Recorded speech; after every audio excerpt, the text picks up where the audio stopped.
తెలంగాణ విద్యా సమితి ఆధ్వర్యంలో కరీంనగర్ పట్టణంలో ఎడ్యుకేషన్ ఫేర్ నిర్వహిస్తున్నారు. దాదాపుగా ఒక 40 యూనివర్సిటీల వరకు ఏకతాటిపై తీసుకొచ్చి సక్సెస్ఫుల్ గా పొద్దు నుండి ఇప్పటి వరకు సక్సెస్ఫుల్ గా ఎంక్వైరీస్ అయితే వస్తున్నాయి, అంటే తల్లిదండ్రులు కానీ పిల్లల నుండి కానీ.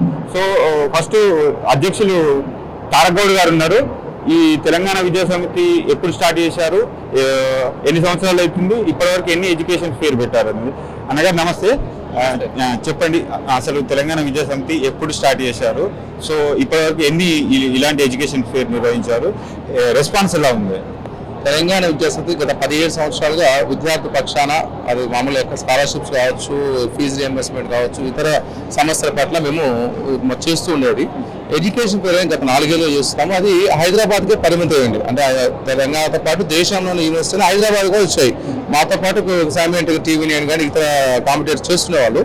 సో దానివల్ల ఏంటంటే మార్కెట్ మొత్తం కరీంనగర్ కావచ్చు, ఖమ్మం కావచ్చు, నిజామాబాద్, తర్వాత సిద్దిపేట కావచ్చు, ఆదిలాబాద్, వరంగల్, ఇవన్నీ ఎక్కువ పిల్లలు ఉండేది. అంటే మామూలుగా ఎకానమీగా పిల్లలు ఉండి డబ్బులు కట్టా ఉన్నప్పుడు కూడా వాళ్ళ సమాచారం లోపం వల్ల ఇన్ఫర్మేషన్ అనేది లేదు వాళ్ళకి. సో వాళ్ళకు కూడా దేశంలో ఉన్న ట్రెండింగ్ యూనివర్సిటీస్ ఏంటి, కోర్సెస్ ఏంటి, ఫీజులు ఎలా ఉంటాయి, ఒకవేళ మంచి మెరిట్ ఉన్న స్టూడెంట్స్కి ఎటువంటి స్కాలర్షిప్స్ వస్తాయి, ఇవన్నీ తెలియాలంటే మనం వాళ్ళ దగ్గరికి రావాలి. అంటే అందరూ వివిధ బిజినెస్ మెన్ ఉంటారు, రోజువారీ కూలీలు, రైతులు ఉంటారు, యూనిఫామ్ సర్వీస్ ఉంటారు, రోజువారీ డాక్టర్లు ఉంటారు. వాళ్ళందరికీ ప్రతి యూనివర్సిటీకి వెళ్ళి తెలుసుకునే అవకాశం లేదు. సో ఈ గ్యాప్ని ఫిల్ చేయడం కోసం గత 3 ఏళ్ళుగా, అంటే లాస్ట్ ఇయర్ కూడా పెట్టాము, ఈ ఇయర్ కొంచెం గొప్పగా చేస్తాం. అంటే మామూలుగా ఎక్కువ రీచ్ అయింది. 30 యూనివర్సిటీస్, మిగతా ఎడ్యుకేట్ కంపెనీస్ లైక్ బెంగళూరు నుంచి మన స్కాలర్ కావచ్చు, నెక్స్ట్ వేవ్ కావచ్చు, క్వాలిటీ థాట్స్ కావచ్చు, ఇంటెలిపాత్ కావచ్చు, ఇప్పుడు మనకు ఇంటర్నేషనల్ బ్రాండ్ ఉన్న అమితి యూనివర్సిటీ ఉంది. అమితి కూడా లాస్ట్ ఇయర్ వచ్చింది. ఇక్కడ కొన్ని శంషాబాద్ ఎయిర్పోర్ట్ ప్రైమ్ ఏరియాలో ఉంది. అలాంటి యూనివర్సిటీస్ అనేది ఇక్ఫా యూనివర్సిటీ కావచ్చు, మళ్ళీ ఏంటంటే మనకు ఏదైతే మనం వింటున్నామో చూడలేని యూనివర్సిటీ కూడా మీ కరీంనగర్తో పాటు ఇక్కడ డిస్టిక్లో తీసుకొచ్చి పరిచయం చేస్తాం. దీనివల్ల తల్లిదండ్రులు చాలా సంతోషం అయితే. అందుకే ఒక సాధారణ వ్యక్తి ఒకటో రెండో యూనివర్సిటీ చూడగలుగుతారు. ఇన్ని యూనివర్సిటీ వాళ్ళ కళ్ళ ముందు ఉంటే వాళ్ళు తెలుసుకోగలుగుతారు. అంటే వాళ్ళు ఎఫర్ట్ చేయగలుగుతారు లేదా, వాళ్ళకున్న ఎలిజిబిలిటీస్ ఏంటి, ఆ ట్రాన్స్పోర్ట్ ఇక్కడ నుంచి ట్రాన్స్పోర్ట్ ఉందా లేదా, ఒకవేళ అక్కడ ఫుడ్ ఉంటే ఎలా ఉంటుంది, ప్లేస్మెంట్స్ ఎలాంటి కంపెనీస్ వస్తాయి, కరిక్యులం ఎలా ఉంటుంది, కోర్సులు ఎలా ఉంటాయి, అవన్నీ ఉన్న చోటుకు వస్తే అది సండే ఉంటాం కూడా చాలా మంది లీజర్గా తెలుసుకోవడం జరిగింది. మేము ఈ కార్యక్రమం నిర్వహించడం మాకెంత సంతోషంగా ఉందో పేరెంట్స్ కూడా దాన్ని యూటిలైజ్ చేసుకున్నందుకు వాళ్ళు సంతోషంగా ఉన్నారు. అంటే ఇప్పుడు విద్య అనేది ఒక మెయిన్ బిజినెస్ లాగా అయిపోయింది. సో అంటే టాప్ మోస్ట్ అంటే చాలా హైలీ కలెక్ట్ చేసే యూనివర్సిటీస్ ఉన్నాయా, నార్మల్ యూనివర్సిటీస్ కూడా ఉన్నాయా? అంటే ఫీ విషయంలో తల్లిదండ్రులకు ఎటువంటి, అంటే ఈ కంపారిజన్ ఎలా ఇస్తారు? ఒక్క విషయం క్లియర్గా చెప్పదలుచుకున్నాం. మనం చదువుకునే రోజుల్లో గవర్నమెంట్ స్కూల్కి చిన్న యూరియా కట్ట బ్యాగ్లు వేసుకుని పోయేటోళ్ళు. ఈ రోజుల్లో చదువు అనేది డబ్బు చూసే పేరెంట్ ఉన్న ఒక పాప ది బెస్ట్ ఇద్దామనుకుంటున్నారు.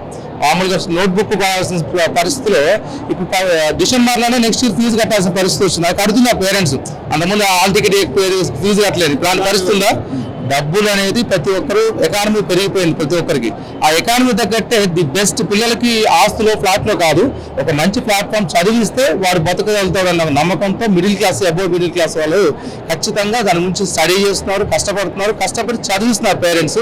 సో వాళ్ళకి ఏం కావాలి, ఆ పేరెంట్స్ తీసుకోవడానికి కావాల్సిన క్వాలిటీస్ కావాలంటే ఖచ్చితంగా ఇన్ఫ్రాస్ట్రక్చర్ బాగా ఉండాలి. ఏదో ఫీజు రియంబర్స్మెంట్ ఆధారపడి జీతాలు ఎవరైనా కాలేజీలో చదివిస్తే ఆ పేరెంట్ ఎవరైతే డబ్బులు కట్టరు, కాలేజ్కి గవర్నమెంట్ డబ్బులు ఇవ్వట్లేదు, ఈ యొక్క కాన్ఫ్లిక్ట్ లో నలిగిపోయేది మధ్యతరగతి పేరెంట్సే. అదేదో డబ్బు కడితే మాకు చదువు కావాలంటున్నారు, మాకు డబ్బు ఇవ్వండి చదువు చెప్తాను యూనివర్సిటీస్ ఉన్నాయి. ఈ గ్యాప్ అనేది వాళ్ళకి ఇద్దరు సింక్ అయినప్పుడు ప్రాబ్లం దానిలో అర్థమైందండి. చదువు చెప్పడానికి వాళ్ళకి డబ్బు కావాలి, డబ్బు కట్టని పేరెంట్స్ రెడీగా ఉన్నారు, ఇద్దరు మ్యూచువల్గా చేస్తున్నారు. దాంట్లో పేరెంట్ అనేది అదే అంతకుముందు మనం రూపాయి పోగేసుకొని ఫ్లాట్లు అవి కొనుక్కోపోయి కాదు, ఎంత రూపాయి అప్పు తెచ్చే వాడు చిన్న మిడిల్ క్లాస్ ఎంప్లాయ్ కూడా లోన్ తీసుకుని పిల్లల్ని చదివించుకుంటున్నారు.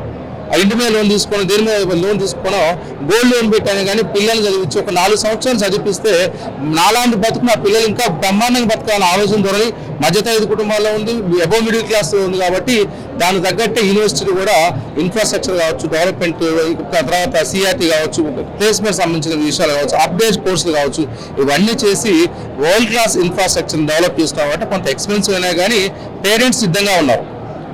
మీరు ఈ వేదికగా ఓకే ఎడ్యుకేషన్ ఫేర్ మీరు నిర్వహిస్తున్నారు. ఓకే, ఒకవేళ ఏదైనా యూనివర్సిటీ నుండి పిల్లలకు కానీ తల్లిదండ్రులకు కానీ ఏమైనా సమస్యలు వస్తే ఈ తెలంగాణ విద్యా ఈ సమితి ద్వారా ఏమన్నా, అంటే మీ పాత్ర ఎలా ఉంటుంది? మీరు చూస్తున్న యూనివర్సిటీ అన్ని కూడా గత మన 17-16 సంవత్సరాలతో మనతో మనం కలిసి పనిచేస్తున్న వాళ్ళమే. ఇవన్నీ వరల్డ్ క్లాస్ యూనివర్సిటీస్. మల్లారెడ్డి మీకు తెలిసిందే, గురునానక్ మీకు తెలిసిందే, అమితి వరల్డ్ క్లాస్ ఉన్న తెలిసిందే మీకు, ఇంటెలిపాడ్, ఇలాంటి చాలా కార్యక్రమాలు. ఇప్పుడు నెక్స్ట్ ఎడ్యుటెక్ కంపెనీస్, వీటన్నిటిలో కూడా డబ్బు ఇస్తున్నప్పుడు ఎప్పుడైతే సాటిస్ఫాక్టరీ లెవెల్ ఉన్నదో సమస్యలు ఉండవు. డబ్బులు పే చేస్తున్నప్పుడు అడిగే అధికారము, హక్కు ప్రతి పేరెంట్కి ఉంటుంది. ఈ మధ్య మేము అందరూ తెలిసింది, సోషల్ మీడియా ఉంది. చిన్న విషయం, హాస్టల్లో ఫుడ్ కొంచెం మెత్తగా, అన్నం మెత్త ఉడితే రాష్ట్రంలో వైరల్ అవుతుంది. సో అలాంటి సమస్యలు ఇలాంటి రెప్యూటెడ్ యూనివర్సిటీ పెట్టుకోరు. ఏ చిన్న కార్యక్రమం పోర్టల్ ఉంటుంది, గ్రేవియన్స్ బాక్స్ ఉంటుంది, ప్రతి విషయాన్ని ఎస్క్లేట్ చేసుకోవచ్చు, అది సామరస్యంగా పరిష్కారం అవుతుంది. ఇలాంటి దాపరికాలు, ముసుగులో గుద్దులాటలు ఉండవు. ఓకే, ఫైనల్ గా చెప్పండి అన్న, తెలంగాణ విద్యా సమితి ద్వారా తల్లిదండ్రులకు కానీ పిల్లలకు కానీ, తెలంగాణలో ఉన్న తల్లిదండ్రులకు కానీ పిల్లలకు కానీ ఏం చెప్పాలనుకుంటున్నాం? ఇది ముఖ్యంగా ఇంటర్మీడియట్ అనేది మెయిన్ జంక్షన్ ప్రతి విద్యార్థికి కానీ తల్లిదండ్రులు కానీ. ఎందుకంటే డెసిషన్ మేకర్ తల్లిదండ్రులకి ఇవన్నీ విషయాలు తెలిసే అవకాశం లేదు. పిల్లలు అనేటి వాళ్ళు ఇమ్మేచ్చుడు అంటే అప్పటికి ఇంటర్ అయిపోతుంది, వానికి ఏందో భవిష్యత్తు తెలియదు.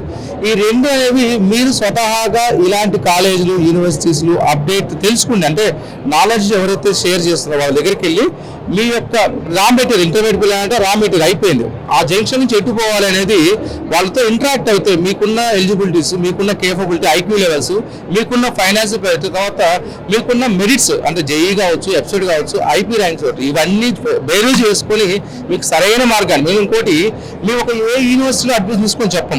అన్ని యూనివర్సిటీ అన్ని రకాల హోటల్ మేనేజ్మెంట్ ఉంది, బీబీఏ ఉంది, లా ఉంది. తర్వాత మీరు బయట ఓవర్సీస్ యూజీ ప్రోగ్రామ్స్ యూజ్ చేసుకోవచ్చు, బయట యూజ్ చేసుకోవచ్చు. ఇవన్నీ మీరు అన్ని చెక్ చేసుకొని మీకు ఏది యాప్ కనిపిస్తే తీరిగ్గా ఇంటికి వెళ్ళి ఆ కాలేజ్ యజమాని ఫోన్ నెంబర్ మేము ఎక్స్చేంజ్ చేస్తాం కాబట్టి వాళ్ళకి ఫోన్ చేసుకొని కావాలంటే క్యాంపస్ విజిట్ చేపిస్తారు. వాళ్ళే మీ సార్ మీ కాలేజ్ చూద్దాం అనుకున్నాం, చూడండి.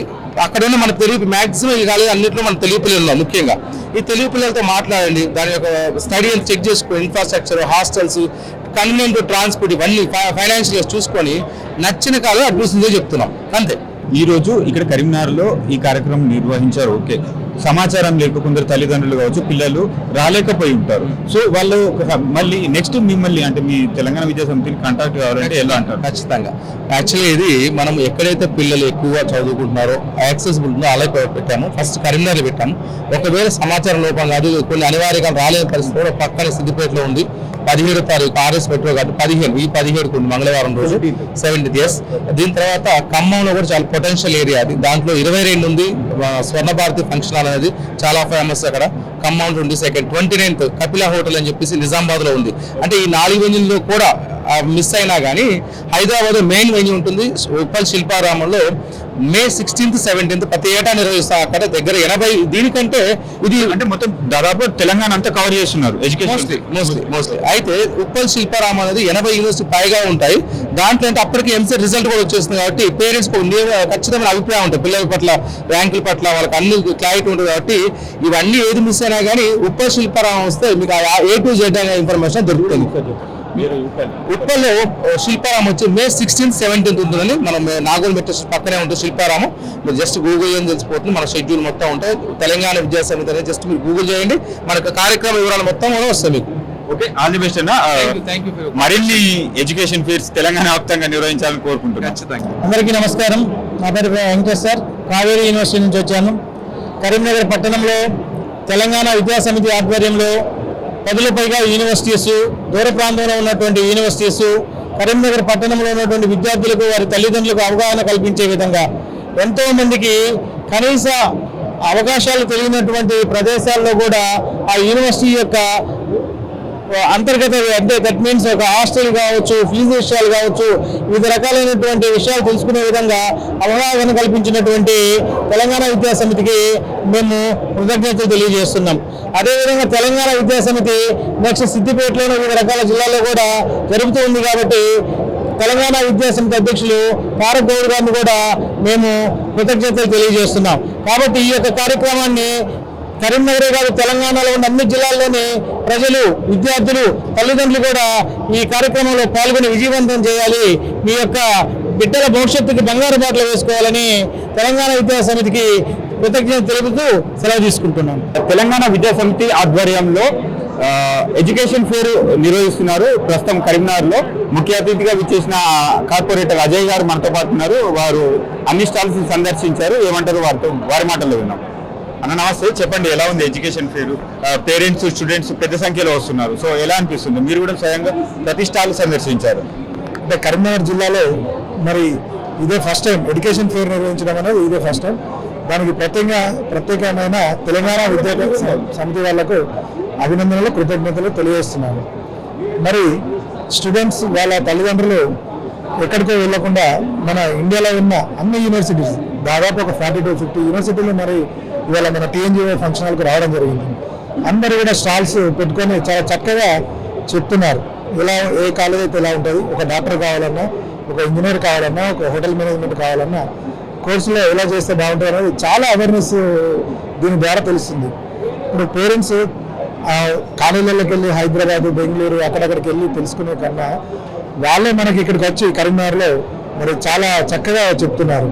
ఇలా ప్రతి సంవత్సరం కూడా మన కరీంనగర్ జిల్లాలో ఎడ్యుకేషన్ ఫేర్ నిర్వహించాలని చెప్పేసి ఈ సందర్భంగా తెలియజేస్తుంది. నమస్తే, నా పేరు హర్షవర్ధన్, తెలంగాణ విద్యాసమితి. తెలంగాణ విద్యాసమితి రాష్ట్ర వ్యాప్తంగా పలు జిల్లాలలో ఎడ్యుకేషన్ ఫేర్స్ అనేది కండక్ట్ చేస్తుంది. ఇంటర్ అయిపోయిన విద్యార్థులు నెక్స్ట్ ఏం చేయాలి అని అనుకుంటున్నారా? మీ ప్రశ్నలకి, తల్లిదండ్రులకి మరియు విద్యార్థులకి మీ అనేక ప్రశ్నలు ఉండొచ్చు. మీ మధ్యలో అన్ని ప్రశ్నలకు ఒకే సమాధానం తెలంగాణ విద్యాసమితి. తెలంగాణ విద్యాసమితి మీ జిల్లాలలో ఎడ్యుకేషన్ ఫేర్స్ కండక్ట్ చేస్తుంది. మీకు అనేక ఏ యూనివర్సిటీలో జాయిన్, ఇంటర్ అయిపోయింది, ఏం చదవాలి, ఇంజనీరింగ్ తీసుకోవాలా, లేకపోతే మేనేజ్మెంట్ సైడ్ వెళ్ళాలా, లేకపోతే ఇంకా మెడికల్ సైడ్ వెళ్ళాలా, పారామెడికల్ కోర్సెస్ ఉంటాయి. ఇలా అన్ని ఏ కోర్స్ తీసుకోవాలన్నా కూడా అన్ని యూనివర్సిటీస్ని ఏకతాటిపైకి తీసుకొచ్చి మీకు అన్ని వసతులు అందుబాటులో ఉండేలాగా ఒకటే దగ్గర ఒక మెగా ఎడ్యుకేషన్ ఫెయిర్ని కండక్ట్ చేస్తుంది. ఈరోజు మార్చి 15న మన కరీంనగర్లోని టీఎన్జిఓ ఫంక్షన్ హాల్లో అతిపెద్ద ఎడ్యుకేషన్ ఫెయిర్ అయినటువంటి అనేక 40 యూనివర్సిటీస్తోని ఈరోజు కరీంనగర్లో ఎడ్యుకేషన్ ఫెయిర్ నిర్వహించడం జరిగింది. సో ఈ ఎడ్యుకేషన్ ఫెయిర్కి అనేక యూనివర్సిటీస్ వచ్చాయి. వాళ్ళు ఇది ఒక తల్లిదండ్రులకు కానీ ఇంటర్ అయిపోయిన విద్యార్థులకు కానీ ఇది ఒక మంచి సువర్ణ అవకాశం. మీరు ఎక్కడికో వెళ్ళి వేరే రాష్ట్రాలకు వెళ్ళి తెలుసుకోవాల్సిన అవసరం లేదు. ఈరోజు మన దగ్గరికి, మన ప్రాంతానికి, మన కోసం అనేక యూనివర్సిటీస్ ఇక్కడికి వచ్చి వాళ్ళ ఏమేమి కోర్సెస్ ఇస్తున్నాయి, ఏం ఆఫర్ చేస్తున్నాయి, పారామెడికల్ కోర్సెస్ కావచ్చు, మేనేజ్మెంట్ కోర్సెస్ కావచ్చు, ఇంజనీరింగ్ కోర్సెస్ కావచ్చు, మీరు ఏది చేయాలనుకున్నా, ఏది తీసుకోవాలనుకున్నా ఈరోజు మన కరీంనగర్లో ఇక్కడే జరగబోతుంది. ఈ ఎడ్యుకేషన్ ఫెయిర్కి అందరూ చాలా మంది స్పందన చూస్తున్నాం. ఆల్రెడీ మేము ఇప్పటికే చాలా మంది విద్యార్థులు వాళ్ళ తల్లిదండ్రులను తీసుకుని రావడం జరిగింది. దాదాపు 150-200 మంది విద్యార్థులు ఇప్పటికే రావడం జరిగింది. ఇంకా అనేక మంది సాయంత్రం వరకు ఇంకా విద్యార్థులు వస్తారని ఆశిస్తున్నాము. సో ఇలాంటి అవకాశము మనకి ఎన్నడూ జరగలేదు కరీంనగర్లో, ఇది మొదటిసారి జరుగుతుంది. కాబట్టి ఈ అవకాశాన్ని తల్లిదండ్రులు, విద్యార్థులు మరి అనేక మంది ఉపయోగించుకొని వాళ్ళ భవిష్యత్తుకి మంచి బాట వేసుకోవాలని ఈ సందర్భంగా తెలంగాణ విద్యాసమితి నుంచి మేము కోరుతున్నాం.